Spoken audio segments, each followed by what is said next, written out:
grab our oyster, going through the side right here. We want to make sure that it is 2/3 of the way up. This is the hinge, that's the lip, that's the cup, the bottom part, and the cap, the top part. So when I said earlier, you want to choke up on your blade, this is how far you want to hold on to it. You want to wiggle your blade in, not by right back here as far as you can get, because you don't have this great control. You have much better control, especially if you hold it on close to the tip.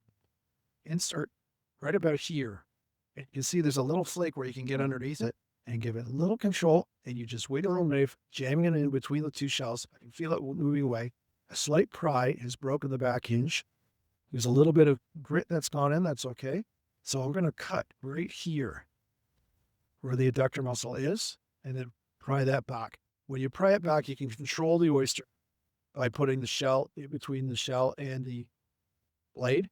And you can pull it and move it, and then I'll place it there. Then it will come look for any grit. What my good friend Kelly say, butter back the oyster, make it look like it's absolutely pristine. Then you come underneath, and away you go. Then you can present it as such and grab the next oyster. Or in competition, what happens, you go like this, and you take the oyster from the lip, you present it, and grab the next oyster this way. Many different ways of doing it. And do that again. In through the hinge. Now you can protect yourself quite nicely by wearing gloves.